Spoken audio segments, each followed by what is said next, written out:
안녕하세요. 미국 유학고수 TV 시청자 여러분들, 유학고수입니다. 오늘도 멤버분께서 댓글로 질문을 남겨주셔서 읽어보고 이야기해보도록 하겠습니다. 참고로 저의 채널은 멤버 가입하신 분들만 댓글을 남기실 수 있습니다.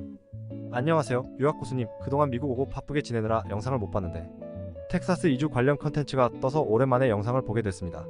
먼저 미국에서 석사 후 항상 분야 탑 10안에 드는 학교의 박사 과정에 합격했습니다.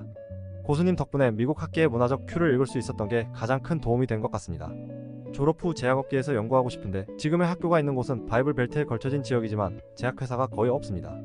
졸업 후엔 보스턴, 베이 샌디에고, 시애틀, 뉴저지 정도의 제약 허브를 가진 동네로 가야 할 텐데 이 지역들에 대해서 어떻게 생각하시는지 알 수 있을까요? 당장 올해 말부터 인턴 지원을 통해 내년 여름에 가서 분위기들을 알아보고 싶은데 잠깐 가서 잘 알기는 어려울 것 같아 여쭈어 봅니다. 매우 성경적으로 보수적인 지역에서 가정을 꾸리고 싶습니다.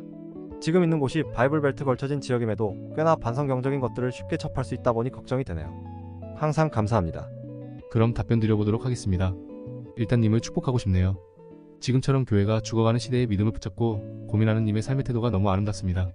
하나님께서 큰 축복을 주시리라 믿어 의심치 않습니다. 일단 미국에서 제약 분야로 탑10 안에 드는 석사과정에 합격하신 것으로 봐서 님은 매우 공부를 잘하고 한국 사회의 엘리트셨습니다. 일반적으로 사람이 공부를 매우 잘하게 되면 교만해지고 자신의 두뇌로 세상을 다 헤쳐갈 수 있다는 자만에 빠져서 하나님을 떠나게 되는 경우가 많습니다. 저도 공부를 해본 사람의 입장으로서 이공계 대학원에서 배우는 진화론이나 무신론을 기반으로 한 과학 이론들을 많이 배우게 되면서 무신론자가 되거나 기독교인이라 하더라도 믿음이 약해지는 경우가 너무 많은데 이 자리까지 올라오면서도 하나님을 향한 믿음을 잘 간직하고 계신 님의 모습이 하나님 보시기에 너무 좋아 보입니다. 일단 님의 고민을 정리해보자면 미국에서 계속 제약 연구를 하고 싶지만 기독교인으로서 교회가 좋고 기독교 신자들이 많은 지역에서 살고 싶은 님의 마음이 이해됩니다. 하지만 소위 말하는 바이블 벨트 지역에는 좋은 회사들이 많이 없습니다. 그리고 반기독교적인 지역에 좋은 회사들이 많이 포진해 있는 것이 사실입니다. 일단 왜 그런지 그 근본 원인을 생각해봅시다. 창세기의 에덴 동산에 대해 생각해봅시다. 창세기에서 선악과를 따먹는 것은 인간이 하나님을 떠나 스스로 지식을 얻는다는 것으로 해석할 수 있습니다. 그러나 이것이 왜 죄인지에 대해서는 생각해보아야 합니다. 하나님은 인간과 사랑의 관계를 원하시며 인간이 하나님을 의지하며 하나님과 함께 살고 싶어서 인간을 창조하셨습니다. 선악과를 먹는 것은 하나님의 부르심을 무시하고 자유의지를 남용하는 행위로 악의 근원이 되는 행위였습니다. 하나님께 의지하며 살 때 인간은 행복하며 하나님이 주신 수명대로 행복하게 살다가 천국에 갈 수 있습니다. 하지만 인간은 하나님을 떠나서 살기를 원했고 하나님 없이도 건강하고 행복하게 살기를 바랬습니다. 그래서 발전한 것이 의학이고 제약입니다. 일반적으로 기독교 교세가 강한 지역에서 믿음 좋은 크리스천들이 많이 살고 있는 지역에서는 의료나 제약업, 유전자 조작, 컴퓨터 공학들 인간의 의지로 인간이 가진 문제를 해결하고 인간이 강해지고자 하는 학문들이 잘 발달하지 않습니다. 대신에 그런 지역에서는 미국의 경우 농업이 발달합니다. 농업이야말로 하나님이 자연에서 공급해주시는 무한의 태양에너지를 이용해 하나님 앞에 큰 죄 짓지 않고 하나님 안에서 행복하게 살 수 있는 길이기 때문입니다. 바이블 벨트 지역의 사람들은 주로 농업에 종사하며 삽니다. 그나마 바이블 벨트 지역 중에서 기술이 발달한 곳은 텍사스주와 플로리다주라고 볼 수 있습니다. 텍사스주는 기술이 그나마 바이블 벨트 지역 중에서 상당히 발달하였으며 플로리다주는 은퇴하고 플로리다에서 사는 노인 인구 때문에 병원을 통해 의학이 그나마 발달한 곳입니다. 하지만 비바이블 벨트 지역은 과학기술과 의학기술의 정점에 이르고 있습니다. 특히 실리콘밸리를 비롯한 반기독교적인 진보 문화가 가득한 지역에서 과학기술은 매우 발전합니다. 이 원리를 잘 아시면 좋을 것 같습니다. 그럼 본격적으로 더 깊이 이야기해봅시다. 하나님을 믿는다고 말하고 믿음의 삶을 사는 사람이 실리콘밸리 같은 곳에서 유전자, 공학이나 유전자 기술을 바탕으로 한 제약 연구나 이런 신의 권위에 도전할 만한 연구를 하며 사는 것이 크리스천으로서 옳은 것일까? 이런 의문을 가질 수 있습니다.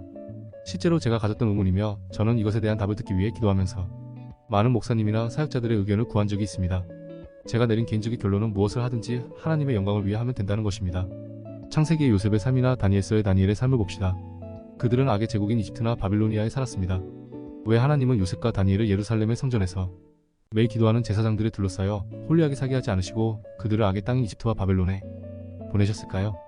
하나님은 그리스도인들이 어둠 속에서 살고 있는 믿지 않는 자들과 섞여 살면서 그들을 변화시키고 복음화하시기를 원하십니다. 제가 어릴 적에 매우 존경했던 한국의 목사님이 있었습니다. 그분의 설교는 훌륭했으며 상당히 유명한 목사님이었습니다. 그 목사님이 나중에 어떤 생각에 빠지셨냐면 세상은 악하다. 그러므로 그리스도인들이 그들과 섞여 살 필요 없으며 기독교인들만 모여 사는 마을을 만들고 전주민이 기독교인인 도시를 만들면 우리들끼리 행복하게 살 수 있고 안 믿는 사람들로부터 핍박도 없을 것이고 유토피아를 만들 수 있을 것이다 라는 생각에 빠지셔서 실제로 기독교 공동체를 만들고 믿는 자들끼리 모여 살고 그들끼리 농사짓고 그들끼리만 비즈니스하는 공동체를 만들어버렸습니다. 수십 년이 지난 후 그 공동체는 어떻게 되었을까요? 모두 하나님을 떠나서 이단 종교화가 되었고 그들은 공산주의적 공동체를 만들어버렸고 결국 반기독교적인 좌파 세력이 되어버렸습니다. 그들의 문제가 뭐였을까요? 입으로는 하나님을 믿는다 하면서 성경 말씀대로 살지 않았기 때문입니다. 예수님께서는 마태복음 28장 19절에서 이렇게 말씀하셨습니다. 너희는 가서 모든 민족을 제자로 삼아 아버지와 아들과 성령의 이름으로 세례를 주고 내가 너희에게 명령한 모든 것을 가르쳐 지키게 하라. 내가 세상 끝날까지 항상 너희와 함께 있겠다고 말씀하였습니다. 아시겠죠? 제가 왜 이방기독교적인 실리콘밸리에서 살고 있는지 아셨으면 좋겠고 왜 제가 이 돈도 안 되는 채널을 계속하고 있는지 이해하셨기를 바랍니다. 사실 제가 돈을 벌고자 하면 박사학위 소지자의 실리콘밸리의 대기업 엔지니어라는 지위를 이용해 실리콘밸리의 소규모 스타트업들 컨설팅해주는 일을 해야 맞습니다. 아마 1시간에 $500는 벌 것입니다. 한 달 내내 떠들어도 $200 겨우 버는 이런 개인 방송 따위는 집어치워야 할 것입니다. 제 채널에는 제가 기독교를 이야기하고 미국을 이야기하기 때문에 수없이 많은 반기독교인들, 동성애 옹호자들이 저의 기독교적인 마인드를 계속 공격하고 악플을 답니다. 또한 반미 진보 좌파 정치 세력들이 종종 와서 제 채널에 온갖 입에 담을 수 없는 악플을 달고는 했습니다. 그럼에도 불구하고 제가 채널을 하는 이유는 하나님의 말씀 때문이었습니다.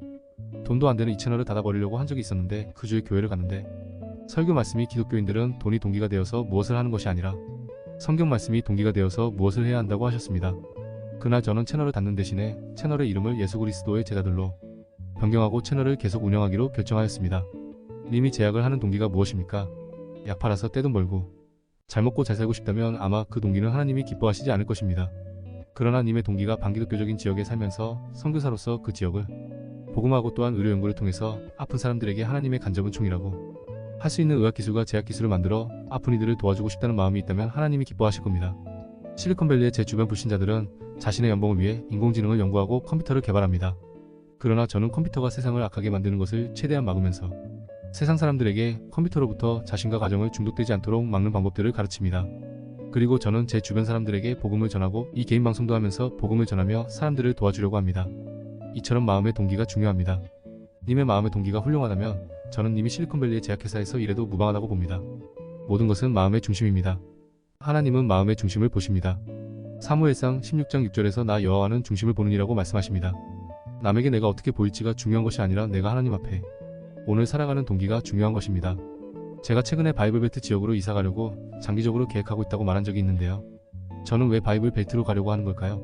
저의 자녀 교육 때문입니다. 어린 나이에 너무 진보적인 동성애에 오픈된 교육을 하는 미국 서부 지역의 아이의 정서에 좋지 않기 때문입니다. 아이가 성장하고 믿음이 자라면 저는 아이를 안 믿은 사람들에게 복음을 전하도록 파송하겠죠. 이것이 그리스도인의 삶입니다. 세상의 빛과 소금이 되는 역할을 감당하여야 할 것입니다. 님도 반기독교적인 지역에 가는 것을 두려워하지 마십시오. 하지만 자녀를 낳게 된다면 임시적으로 자라나는 자녀를 위해 기독교 교육이 강한 지역으로 이사오는 것은 좋은 생각입니다. 기도하면서 좋은 결정 내리시길 바랍니다. 축복합니다.